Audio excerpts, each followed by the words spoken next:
ദൈവിക സന്തോഷവും അനുഭവിക്കുവാൻ ദൈവം മനുഷ്യനെ ഒരുക്കിയതായ ഒരു രക്ഷാകരമായ പദ്ധതിയാണ് രക്ഷിതാവായ കർത്താവായ യേശുക്രിസ്തു.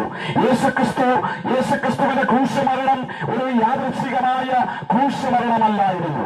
യേശു എവിടെ മരിക്കുമെന്നും യേശു ക്രൂശിൽ മരിക്കുമെന്നും യേശു മരിച്ച് അടക്കപ്പെട്ട് മൂന്നാം നാൾ ഉയർത്തെഴുന്നേറ്റ് സ്വർഗത്തിലേക്ക് കയറി പോകുമെന്നും പ്രവാചകന്മാരിലൂടെ ദൈവം അരുളി ചെയ്തു.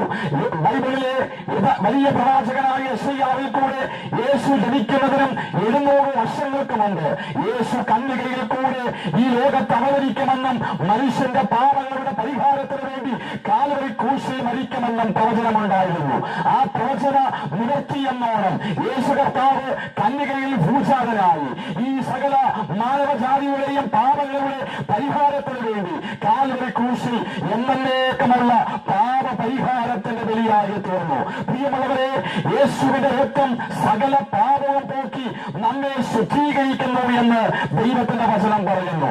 എങ്ങനെയാണ് മനുഷ്യന്റെ പാപത്തിന്റെ ശുദ്ധീകരണം യേശു കർത്താവിന്റെ രക്തത്തിലൂടെ സാധ്യമാകുന്നത്? അത് പാപമില്ലാത്ത രക്തം ചൊരിയേണ്ടത് ആവശ്യമാണ്. ദൈവത്തിന്റെ വചനം പറയുന്നു, രക്തം ചൊരിഞ്ഞിട്ടല്ലാതെ വിമോചനമില്ല. ഇനി യാതൊരു യാഗങ്ങളും മനുഷ്യന് അർപ്പിക്കാതെ വണ്ണം എന്നേക്കുമുള്ള പാപ പരിഹാരത്തിന്റെ ബലി കാൽവരി ക്രൂശിൽ യേശു അർപ്പിച്ചു. ആ പാപ പരിഹാര ബലിയിൽ വിശ്വസിക്കുന്ന ഏതൊരു വ്യക്തിക്കും അവന്റെ ആത്മാവിന്റെ രക്ഷ സാധ്യമാണ്. ദൈവത്തിന്റെ വചനം പറയുന്നു, പാപത്തിന്റെ ശമ്പളം മരണമാത്രേ.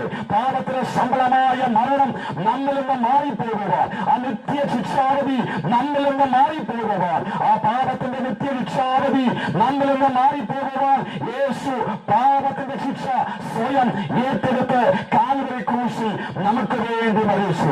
യേശു പാപമില്ലാത്തവനായിരുന്നു, പാപം ചെയ്യാത്തവനായിരുന്നു. പാപമില്ലാത്ത കുറ്റമില്ലാത്ത രക്തം നമുക്ക് വേണ്ടി കാൽവരി ക്രൂശിൽ യേശു ചൊരിഞ്ഞു. അതുകൊണ്ട് പ്രിയമുള്ളവരെ, ആ യേശുവിന്റെ ആ പാപ പരിഹാര ബലിയിൽ വിശ്വസിച്ച് രക്ഷ പ്രാപിക്കുന്ന ഏതൊരു വ്യക്തിക്കും മനുഷ്യന്റെ മരണത്തിനപ്പുറം ദൈവം ഒരുക്കിയിരിക്കുന്നതായ ആ നിത്യ ജീവനിലേക്ക് മനുഷ്യന് പ്രവേശിക്കുവാനായിട്ട് കഴിയും. അതുകൊണ്ടാണ് യേശു ലോകത്തെ നോക്കി വിളിച്ചു പറഞ്ഞത്, ഞാൻ തന്നെ വഴിയും സത്യം ജീവനമാകുന്നു. എവിടെയാണ് സത്യം, എവിടെയാണ് വെളിച്ചം, എവിടെയാണ് ജീവൻ? അതുകൊണ്ട് യേശു പറഞ്ഞു, ഞാൻ തന്നെയാണ് സത്യം, ഞാൻ തന്നെയാണ് നിത്യജീവൻ, ഞാൻ തന്നെയാണ് നിത്യജീവൻ മനുഷ്യർക്ക് നൽകുന്നത്. അത് സമൃദ്ധിയായി നൽകുന്ന കർത്താവാണ് യേശുക്രിസ്തു. ഞാൻ തന്നെയാണ് വെളിച്ചം. അതുകൊണ്ടാണ് യേശുവിന്റെ അവകാശവാദങ്ങളിൽ ഒന്നായ യേശു പറഞ്ഞത്, ഞാൻ ലോകത്തിന്റെ